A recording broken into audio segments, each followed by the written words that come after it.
Hai adik-adik, kembali lagi dengan Kak Rina di online Class 101.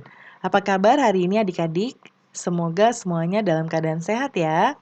Kali ini kita akan belajar kelas 4 tema 8 di subtema 1 lingkungan tempat tinggalku. Di pembelajaran 4 kita akan belajar bahasa Indonesia, IPS dan PPKN di halaman 31 sampai dengan 39. Nah, adik-adik ini ada Dayu dan ayahnya ya. Sepertinya Dayu memiliki kegemaran olahraga yang berbeda nih dengan kakaknya. Nah, kalau Dayu gemar bersepeda dan Kak Gusti, oh ini kakaknya sepertinya adik-adik ya.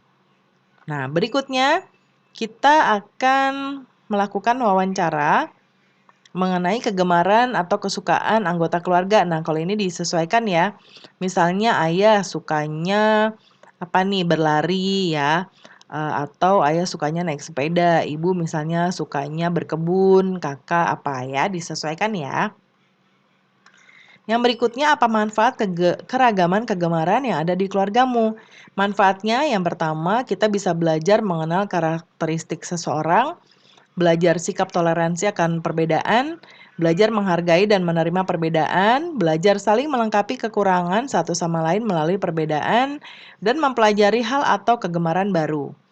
Yang kelima, tuliskan kesimpulan hasil wawancaranya. Kesimpulannya, keberagaman kegemaran dalam keluargaku semakin memahami karakteristik individu anggota keluarga berdasarkan kegemarannya.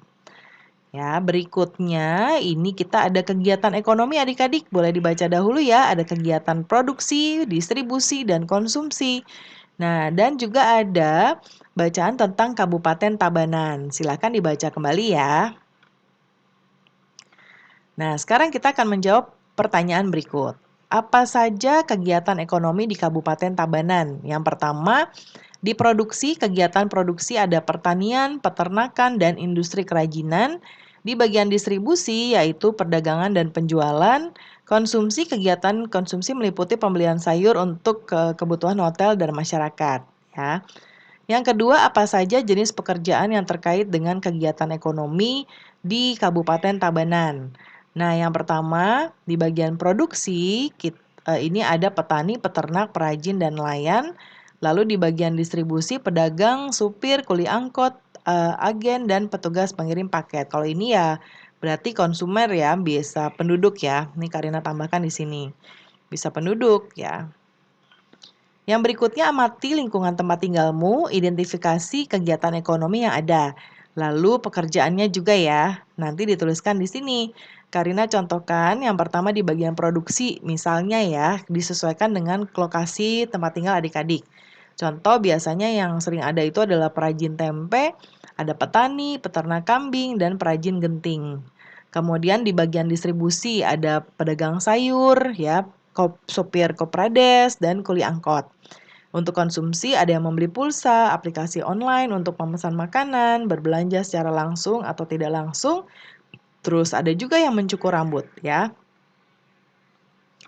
Kemudian yang B, jenis pekerjaan yang terkait dengan kegiatan ekonomi. Nah, pekerjaannya ada petani, perajin, peternak, distribusi ada pedagang, supir, dan kuli angkut.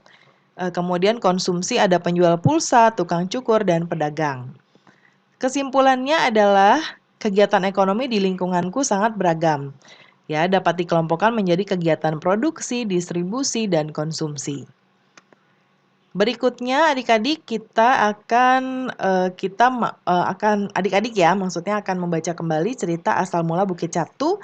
Kita akan mengidentifikasi tokoh utamanya. Tokoh utamanya adalah ada pasangan suami istri ya, dan juga penduduk desa. Lalu mengapa tokoh tersebut disebut tokoh utama?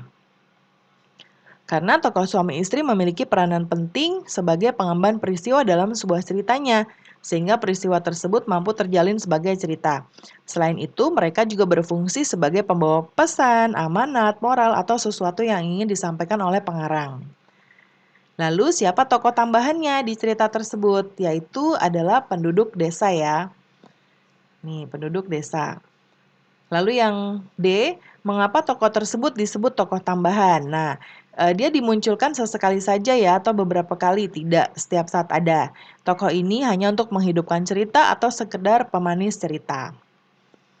Ayo renungkan apa yang dimaksud dengan tokoh utama. Tokoh utama adalah tokoh yang memiliki peran penting dalam cerita, ditampilkan terus-menerus dan mendominasi cerita. Lalu, yang kedua, mengapa seorang tokoh cerita dapat disebut tokoh utama? Seorang tokoh dapat disebut sebagai tokoh utama karena sebagai pembawa pesan, amanat, atau moral, atau sesuatu yang ingin disampaikan oleh pengarang. Lalu apa yang dimaksud dengan tokoh tambahan? Tokoh tambahan adalah tokoh yang dimunculkan sekali atau beberapa kali dalam cerita. Mengapa seorang tokoh cerita dapat disebut tokoh tambahan? Karena dia hanya untuk menghidupkan cerita atau sekedar pemanis cerita. Pembelajaran kita sudah selesai ya adik-adik. Semoga pembelajaran kita bisa bermanfaat. Terima kasih sudah menonton sampai akhir. Mohon dimaafkan apabila ada kesalahan dalam perkataan maupun dalam materi yang diberikan. Sampai jumpa di pembelajaran berikutnya.